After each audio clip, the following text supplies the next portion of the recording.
Academic break na namin kaya naman uuwi na ako sa Ilocos pero hindi alam nila mama. Bago ako umuwi sa Ilocos, may 2 subject pa akong papasukan ngayong araw. Maagang pasok ko kaya naman gumising ako ng maaga para makapag-prepare. Noong nakaraan, tinatanong nila mama at papa kung kailan ako uuwi pero hindi ko sinabi kung kailan. After kong ma-plancha itong uniform ko, nag-prepare na rin ako para pumasok. Fast forward, nasa LRT station na ako at may tren naman agad.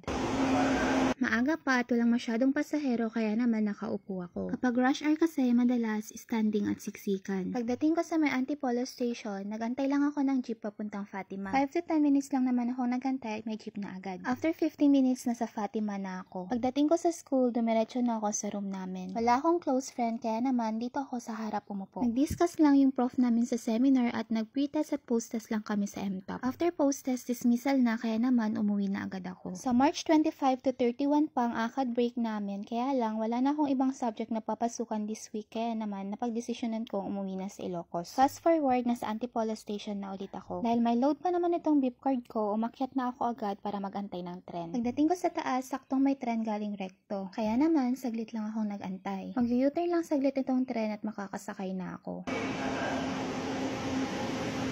Fast forward, nakauwi na ako dito sa unit. Bago ako luluwas pa uwing Ilocos, maglilinis at mag-aayos muna ako dito sa unit. Linefrost at nilinisan ko rin yung ref kasi mga ilang araw rin ako magbabakasyon at sayang din sa kuryente. Kinagabihan, after kong maglinis, nag-prepare na rin ako para makauwi. Ilagay ko na dito sa bag lahat ng gamit na dadalhin ko pa uwi. Bago ko pa makalimutan, kinuha ko na rin pala yung kumot na lagi kong dala-dala kapag bumabiyahe. Sinuot ko na rin pala agad itong jacket para wala na akong masyadong bibit-bitin. Sobrang lamig kasi sa bus kaya kailangan talagang naka-jacket. After kong jacket, inayos ko lang itong buhok ko at saka ako nag-ID. After no, nagsuot lang ako ng mask at saka ako inayos yung sapatos ko. Pagkatapos ko makapagsapatos, sinuot ko na rin agad itong bag para makaalis na ako. Hindi lahat nagkasya sa iisang bag yung mga gamit ko kaya naman nag-add pa ako ng isa pang bag. Bago ako pumunta dun sa may bus terminal station, dinouble check ko rin pala muna lahat ng mga appliances if natanggal lahat yung saksakan. At nung okay na, nag-book na ako ng Grab. Hindi na ako nakapag-video habang pumipila kanina sa terminal kasing dami kong bitbit. May mga pasaherong bababa sa dao kaya naman nag-stop over lang kami saglit. At habang nasa biyahe ako, shout out kay Sir Elmer Samiliano from Fatima Village, Antipolo, Rizal, kay Ma'am Maricar Purisima Sarmiento from Pallogan, Tagudin, Ilocos Sur, at kay Sir Nathaniel Garcia. Sa sumunod naming stopover, may umakyat na nagtitinda ng chicharon kaya naman bumili na ako. Habang nasa biyahe, hindi na ako masyadong nakapag-video kaya naman fast forward nasa Ilocos na ako. Naglakad na ako pababa kasi walang sumundo sa akin sa highway kasi nga hindi alam nila mama at papa. Kaya lang habang naglalakad ako, nadaanan nila ako galing school kaya naman palpak ang plano. Pagdating namin sa bahay, wala pang ulam kaya naman prepare na ni mama yung lulutuin niyang imbaliktad. Hindi ko alam kung anong tawag ng iba sa lutong ito pero ang tawag namin dito ay imbaliktad. Sa mga time na to, ang hinihiwa ni mama ay atay ng baka. Ang lutong ito ay pwedeng lagyan ng papaitan pero hindi nilagyan ni mama kasi allergy siya. Nagbalat na rin siya ng luya at hiniwa niya ito ng maninipis. After niya maghiwa ng luya, sinunod naman niyang hiwain tong kamatis. After ng kamatis, naghiwa rin siya ng sibuyas. At after niyang mahiwa yung luya, kamatis at sibuyas, nagpainit na siya ng kawali. At nung nagmantika na yung taba, nilagay na niya yung luya. Hinalo lang din niya ito para hindi masunog. After nung luya, sinunod naman niyang nilagay itong sibuyas. Hinalo at niluto niya lang ito saglit, tsaka naman niya sinunod na ilagay itong kamatis. Hinalo at lulutuin niya lang ito saglit. Pagkaluto ng kamatis, nilagay na ni mama yung natitira pang taba. Hindi niya ito nilagay ng minsanan kasi baka ma-overcook ito.